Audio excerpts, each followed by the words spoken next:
Inang inan 'to 'no, gago. Puro katarantaduhan yung mga pinagsasasabi. Haharangin yung pagkain. Kinalaman diyan ano, kakaunti kayo. Loko nga, Pangulo Marcos, ikaw na. Baka sabihin pa sa inyo, ilang buwan ang gusto ninyo? Gusto niyo ba, 1 taon kayong mag-rally diyan o gusto niyo ba araw-araw diyaan kayo? Total liwasan Bonifacio naman 'yan. O kami pa ang magpapadala ng pagkain sa inyo diyan. No, araw-arawin niyo hanggang ano, hanggang June 31, 2028. Hanggang sa bumaba si Presidente Marcos. Oh, Diyos ko po. Sa'yo na lahat ito.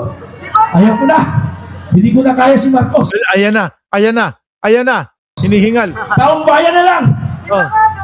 Hayaan niyo mga kaibigan. Pag umakyat uli ako dito. Tama ako, UPI kasama na dyan yung ano, no? Kasama dyan yung INC. So ang talagang isinisigaw nila ay bumaba si Pangulong Bongbong Marcos. Sabi ni Joselito Villarino, bakit June 31, 2028? Kasi ang normal na palitan po, ang normal na palitan ng presidente July 1. Yun ang sinyalis natin. Susugod na tayo. Okay? Okay ba yan? Okay, humanda ka. Kakain muna. Sabi ni Jo Marie Espino, ano tinira niyan? Hindi ko alam. Baka po sumisinghot ng ipinagbabawal na interior ng gulong ng bisikleta. Itong hinayupak na ito. Baka salita lang kayo. Hindi! Oo, ginawa nyo na yan deta kay dating Pangulong Duterte. Sabi nung dating Pangulong Duterte, nakanongga pa. Sabi, nakanongga pa ang dating Pangulong Duterte. Kinakausap yung mga DDS. Isog ka ba? June 30. Ibig sabihin, sorry. Wala pa lang ang 31 ang June. Sabi, isog ka ba? Isog ka ba? No? Sabi naman doon sa comment section ng mga DDS, opo tatay, isog po kami. Asahan niyo po, pupunta kami. Di umarkila ng isang buong basketball court, mga kababayan. Pagpunta nung araw, pagdating nung araw, putragis na yan. Kalahati nung basketball court, social distancing pa sila. Di ba, Sir Maki Kwan? Niloko nyo na dati ang dating Pangulong Duterte. Sabi nyo, pupunta kayo doon sa mga isog-isog nila. Wala naman pumunta. Okay ba? Lalo kapag ka narinig ng ibang mga ILC, yung sinisigaw niya, aresto na sila ng kapulisan, NBI at ng kasundaluhan. Baka susunod din, wala na, hindi na kami sasama. Ganito pala trip nito mga ito. Grabe. Parang sumisinghot ng ipinagbabawal na interior ng gulong ng bisikleta mga kababayan. Itong mga tao na nagrarally na ito. Paulo Marcos, humanda ka na! Aristoy ka ng taong bayan! Biglang nagturo, biglang taong bayan. Kayo! Hindi kami kasama dyan! No? Sabi ni Ma'am Len de los Santos, lugaw lang naman pinakakain nyo. Binubulsa ng leader yung bayad na 1K. Inabot 2K, 250 lang daw, Ma'am, bakit alam mo na si Bongo nagpapakain sa kanila? No? Kaya mo nasabi na lugaw lang?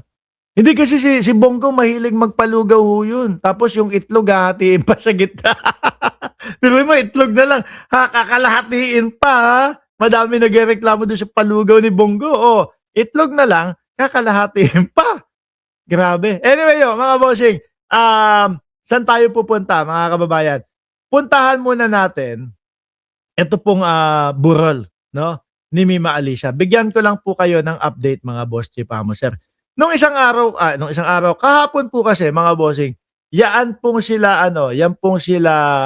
name nun? Sila Ballpoint Man, mga kababayan. Meron silang napansin, na isang vlogger ng DDS ay, kumbaga pinapahagilap yung burol ni Mima Alicia mga bossing. At ito nga po yung naging topic, naging title mga kababayan. At ito, bandang dito, sa side na ito, mga bossing, yung nagpapahanap. At ang nagpapahanap daw po, mga kababayan, ay ito, yung MK Miko Pogay daw mga bossing. Yan, Pogay. Kumbaga, pogi na gay. Ayan daw po, mga kababayan. Nung pinanood ko yung mga video po, nitong tao na ito, isa po siya doon sa masaya at nagdiriwang po dahil sa pagkamatay ni Mima Alicia, mga boss Chief Amo, sir. No? So sabi ko, ano ang dahilan? Bakit hahanap ka ng update? Bakit hahagilapin mo yung burol ni Mima Alicia? Ano po? Samantalang, ikaw ay isa doon sa nakikisaya. Sinubukan ko pong isipin, mga kababayan, mga boss Chief Amo, sir.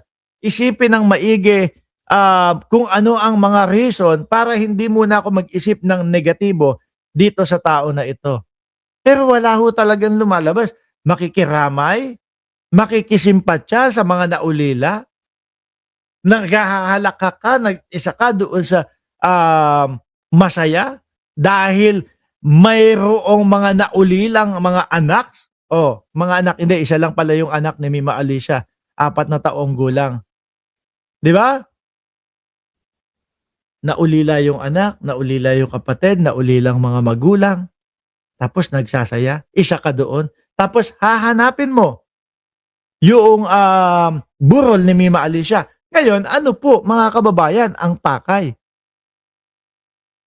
At knowing na yung mga kaibigan natin, yung mga vlogger na sumusuporta kay Pangulong Bongbong Marcos, na iisa lang din po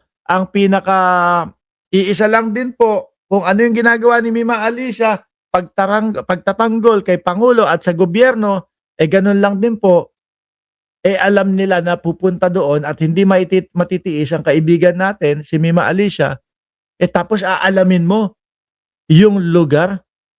Aba, napaka-impokrito naman nun kung sasabihin na, hindi, napunta kami dito dahil kami ay makikisimpatya. Parang hindi naman totoo yun. Ano ho, mga kababayan, parang imposible naman po iyon, mga boss Chief Amo, sir. Ako ho, no, mga boss Chief Amo, sir, hindi ho talaga tayo makakapunta, mga kababayan. Alam nyo naman po kung nasaan ang lugar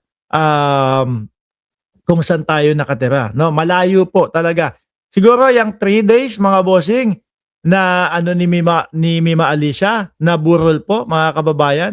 Baka biyahe ko pa lang po yan, o biyahe pa lang pauwi ng Pilipinas po. Ganyang katagal. Kaya lang, syempre, matitiis po ba natin si Mima Alicia? Syempre, hindi po, no? Kahit malayo po ang inyong lingkod, mga bossing, nagpadala na lang po tayo ng ating pakikiramay, ng ating bulaklak para sa mahal nating kaibigan na si Mima Alicia po. Ayan. Eto, mga bossing, sabi ko ilagay mo diyan Mark Ramos and kumbaga buong Team MR, buong kasama po kayo, no? Kaya lang siguro nakalimutan nung maglalagay. Kaya ang nalagay lang po ay condolence Mark Ramos. Ayan lang po, no? Condolence from Mark Ramos po, mga kababayan.